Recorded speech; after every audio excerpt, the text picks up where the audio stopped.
Vocês continuam meninos na sua fé. Vocês ainda não entenderam como andar de modo compatível com aquilo que é o nome e a vocação que eu entreguei para vocês. O que vocês representam nesse mundo, nessa terra. Amém? Em nome de Jesus. É um chamado de peregrinação. Nós estamos ouvindo isso aqui o tempo todo. Uma peregrinação que nos conduz à maturidade, ao aperfeiçoamento dos santos. De modo que todos aqui sejam da estatura de homens e mulheres perfeitos. Que todos aqui deixem de ser meninos. Todos aqui deixem de ser meninos. Gente que continua precisando ser cuidada e não gente na estatura de cuidar. É isso, amados. Nós somos chamados para cuidar. E Deus quer que no nosso desenvolvimento a gente tenha que pensar como menino, agir como menino, sentir como menino. E isso se dará quando a gente finalmente conhecer a nossa própria vida, da mesma forma como Deus nos conhece.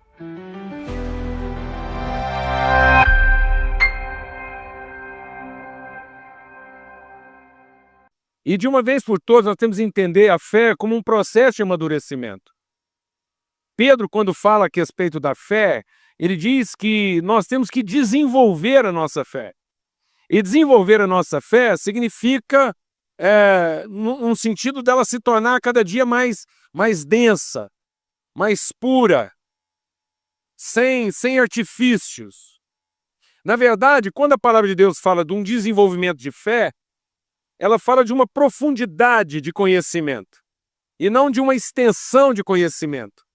Nós precisamos intensificar a nossa relação com Deus de tal maneira que essa relação seja tão profunda que a nossa fé alcance a autoridade da sua simplicidade, da sua pureza.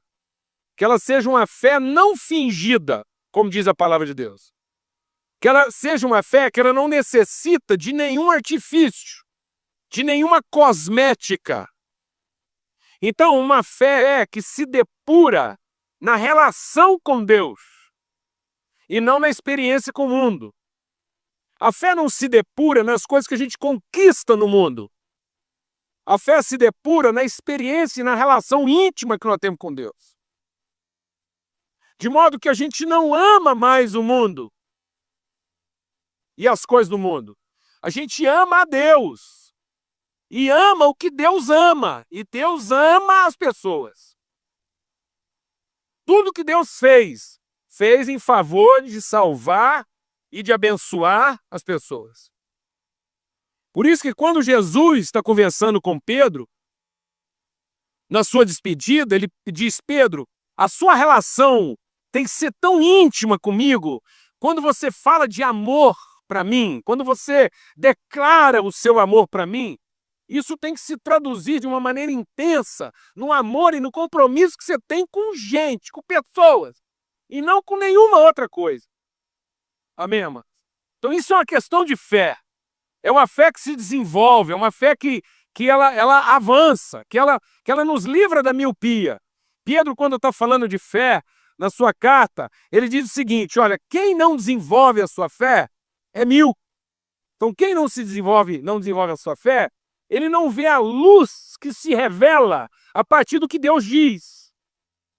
Ele vê aquilo que brilha e não aquilo que ilumina. Então, quem não é iluminado pela revelação de Deus é enganado pelo que brilha.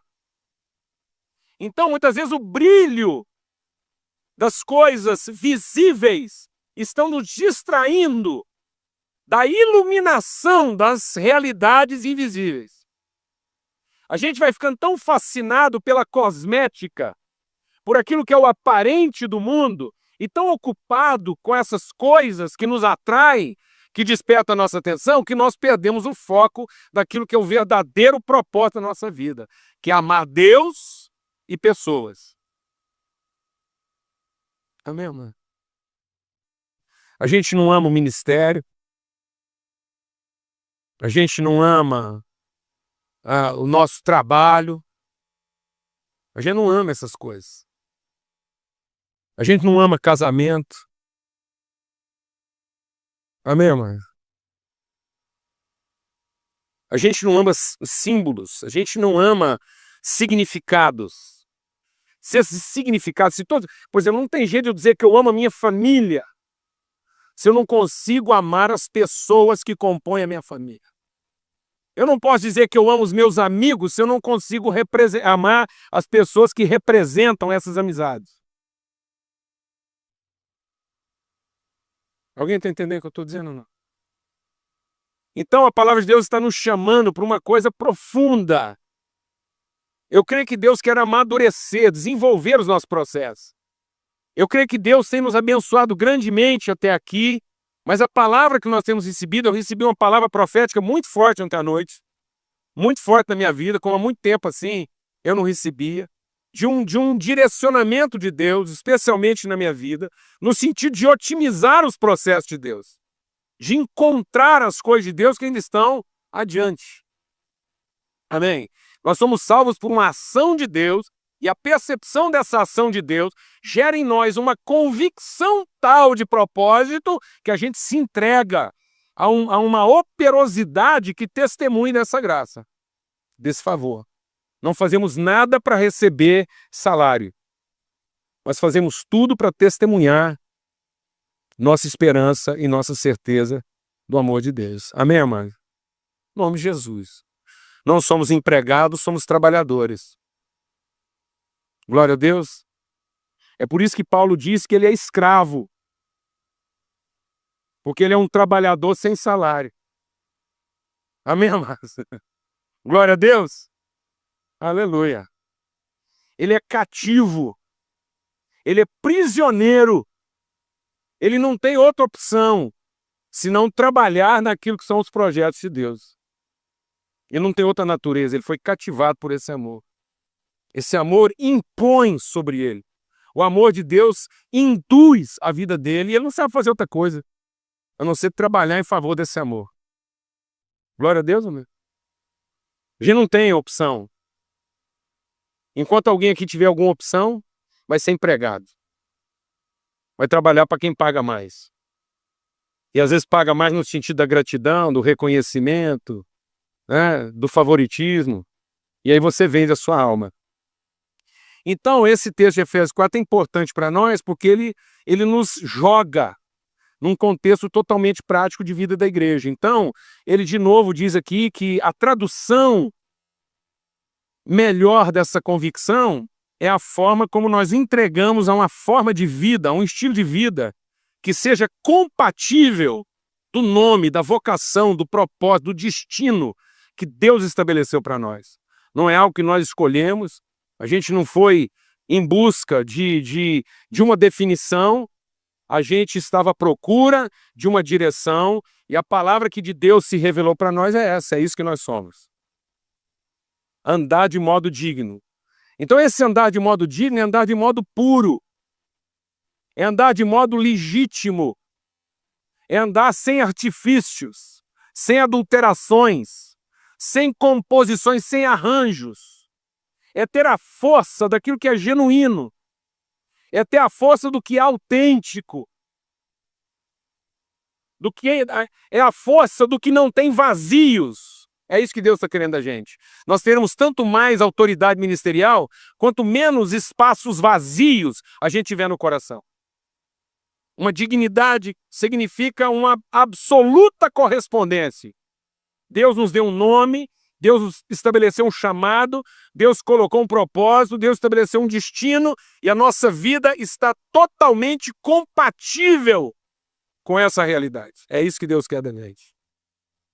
Eu até estava meditando sobre isso, sobre esse texto hoje. E hoje ainda veio uma lembrança no meu coração, assim, uma imagem. É que quando eu era menino, eu gostava muito de mexer com bicho. Até hoje eu gosto. Eu matava essa vontade da fazenda. Eu não tinha dificuldade de operar bicho. Então, às vezes, eu arrumava uns bichos lá e dava uma atrapalhada, eu abria uma lagartixa, abria um passarinho e achava que eu ia consertar aquilo. Gostava demais, sempre cuidei na fazenda, eu que mochava os animais, castrava, o que precisava fazer, eu me metia a besta lá. E às vezes eu chamava um veterinário só para ele ficar ali olhando e acompanhando, porque eles não estavam fazendo coisa errada. Por causa desse viés de cuidar de bicho, abrir coisa, não ter dificuldade, meu pai, principalmente, o pessoal lá em casa, achava que eu ia fazer medicina. E meu pai tinha um sonho lá passado dele também de fazer medicina. Não fez.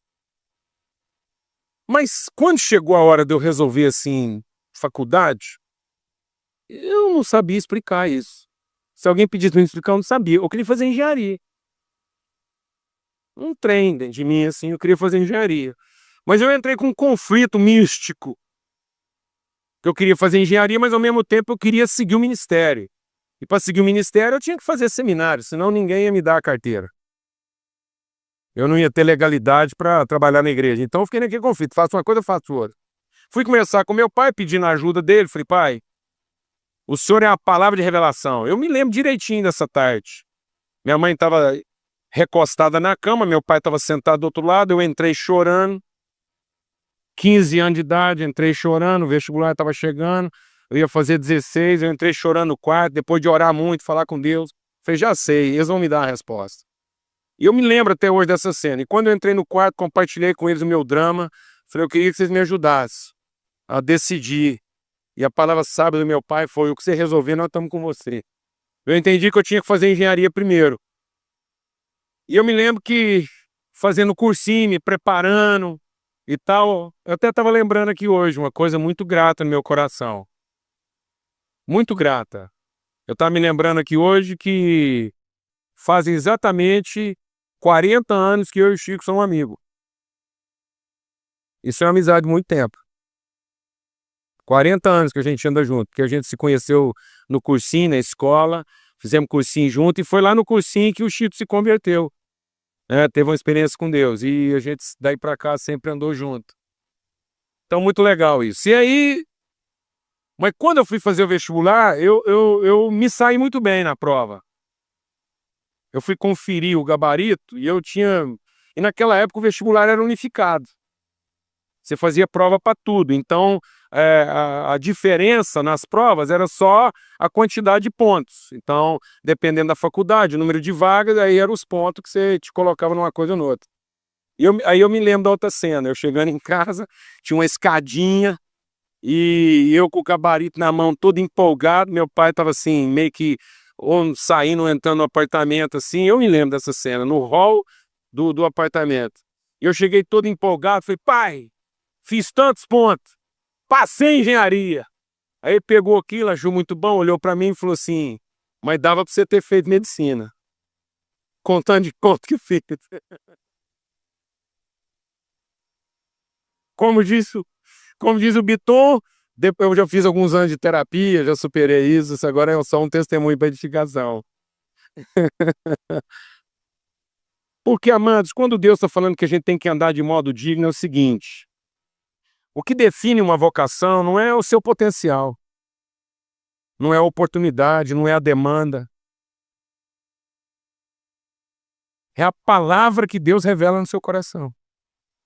É o nome que Deus te dá. E a sua vida só vai fazer sentido quanto mais ajustada ela estiver, quanto mais próxima ela estiver disso. Cada vez mais eu estou entendendo a gravidade com que o salmista se coloca diante de Deus e diz assim, esquadrinha. Como engenheiro eu posso entender isso. É como se ele estivesse falando para Deus, pega um esquadro que mede centésimos de milímetros e me mede de ponta a ponta. Vê na minha vida o que está fora de medida e corta. Então a pureza de Deus na nossa vida está nesse ajuste. A pureza, a força do nosso ministério está na depuração.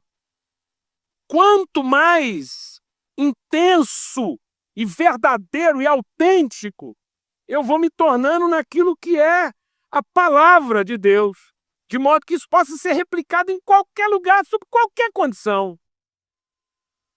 Glória a Deus, amado. Glória a Deus. É isso que nós precisamos. Porque muitas vezes a vida apresenta para a gente oportunidades, demandas.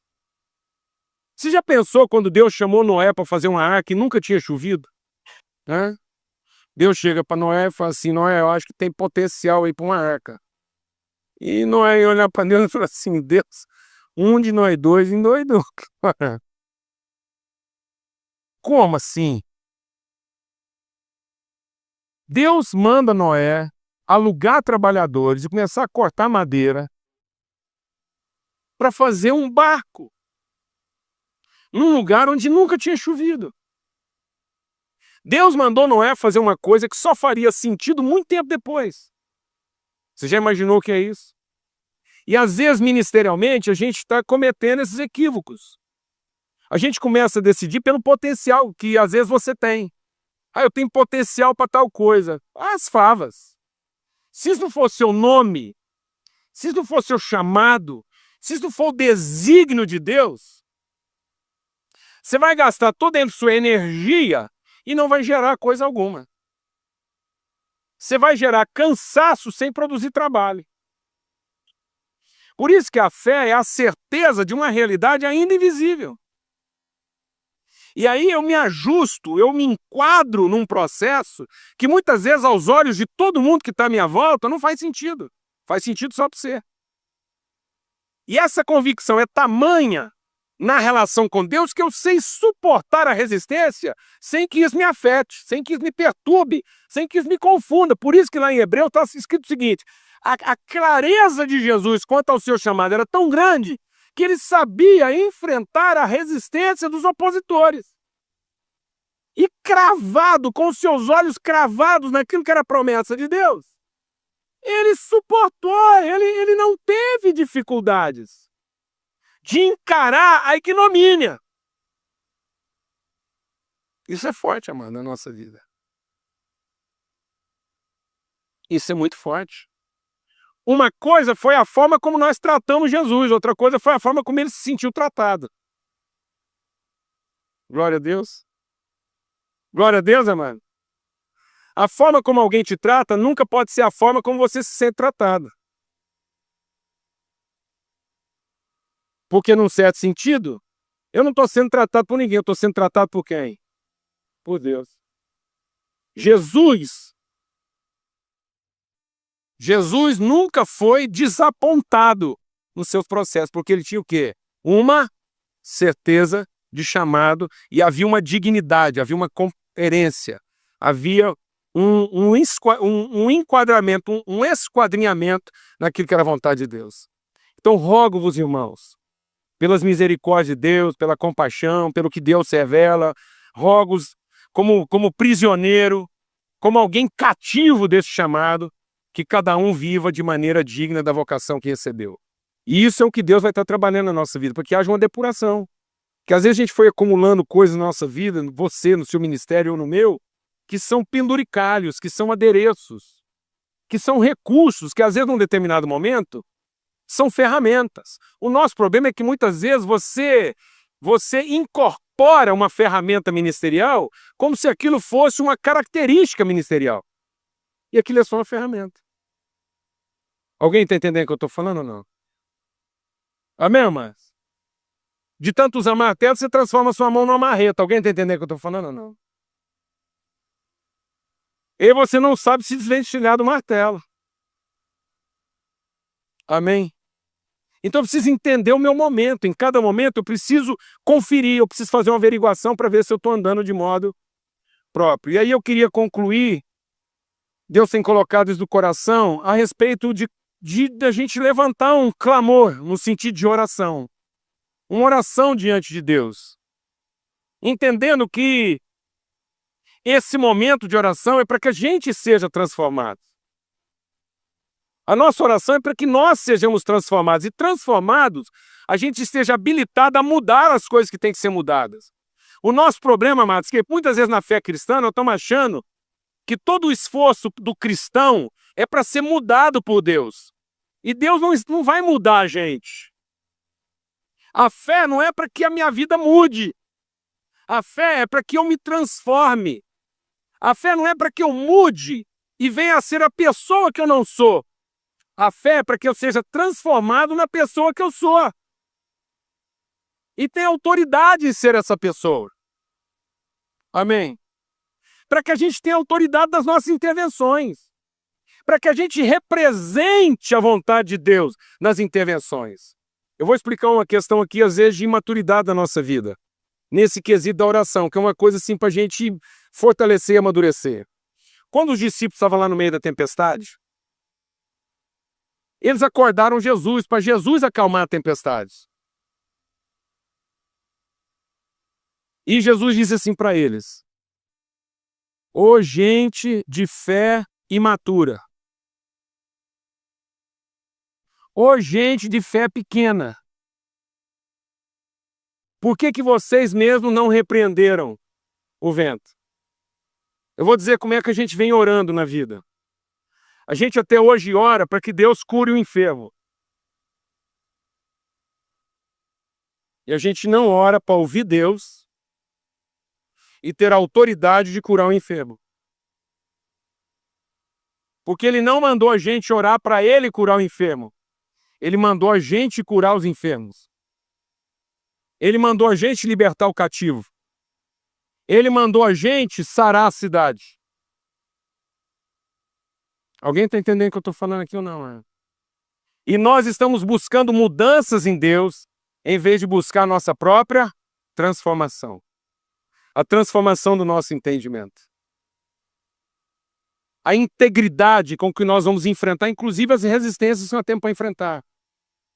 Então, quando Jesus orou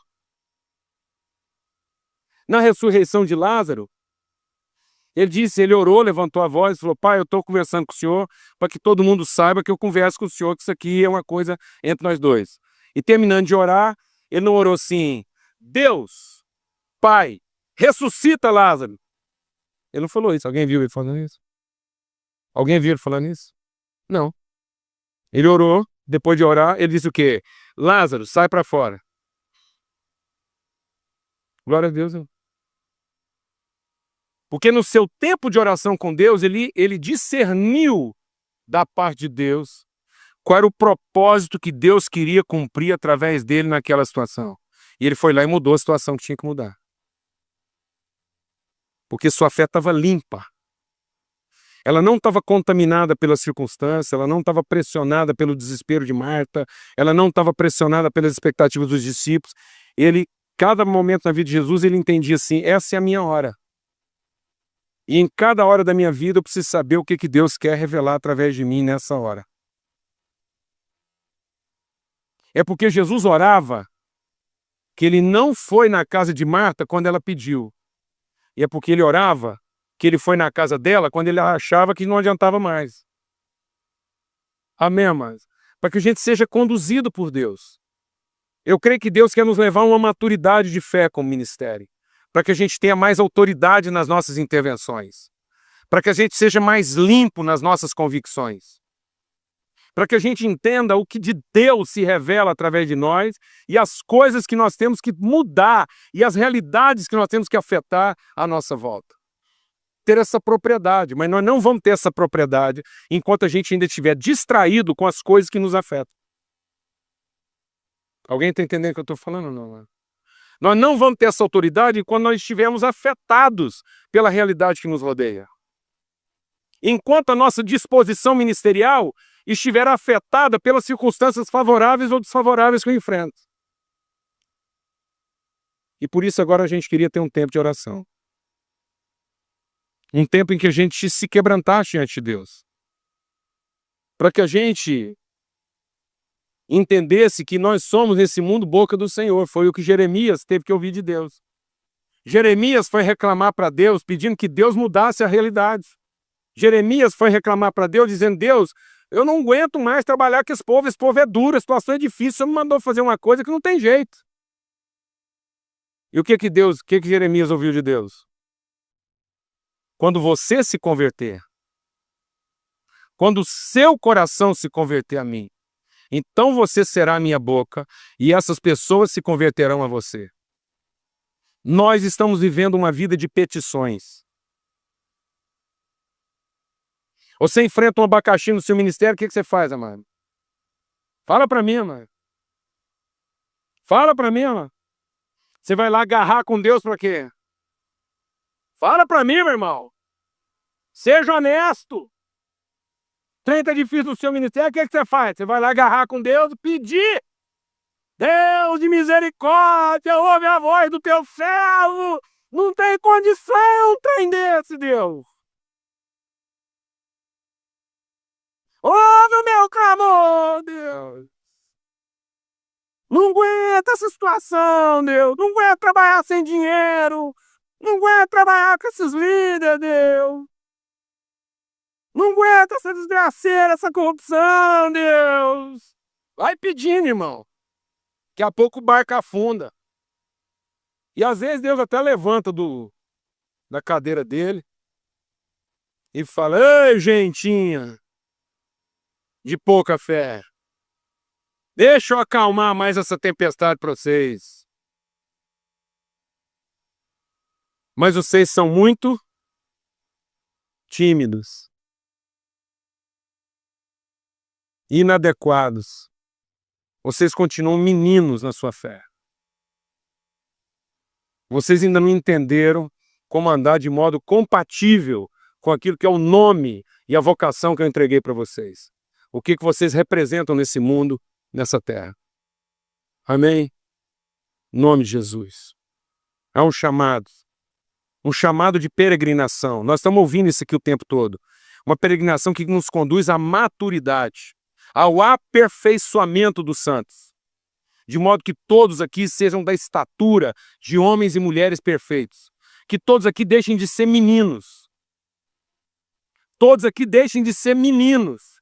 Gente que continua precisando ser cuidada e não gente na estatura de cuidar. É isso, amados. Nós somos chamados para cuidar.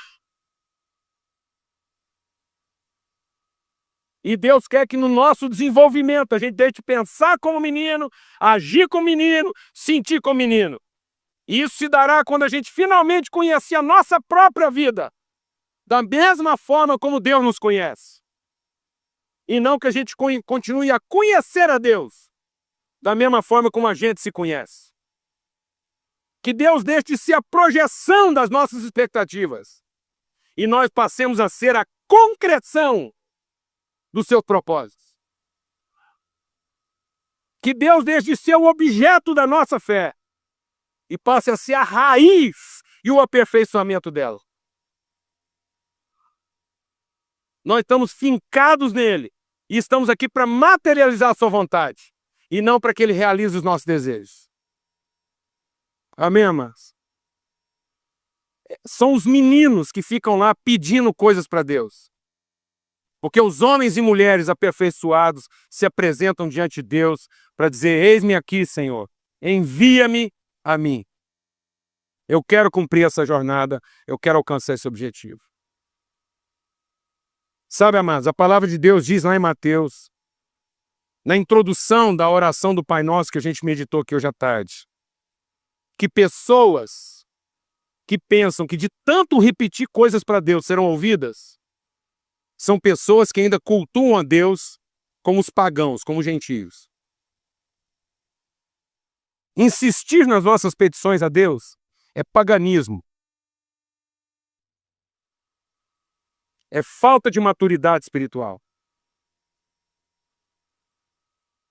É Jesus que está dizendo: quem acha que será ouvido de tanto falar e pedir, é gentio na fé. É pagão, é ignorante, é menino. Ainda lida com a divindade, mas não conhece o Pai. Quando você declara a paz de Deus sobre a vida de alguém, isso é uma petição ou é uma oração? É uma certeza ou é uma expectativa? Glória a Deus, amados. Deus quer limpar o nosso coração. Deus quer limpar o nosso coração.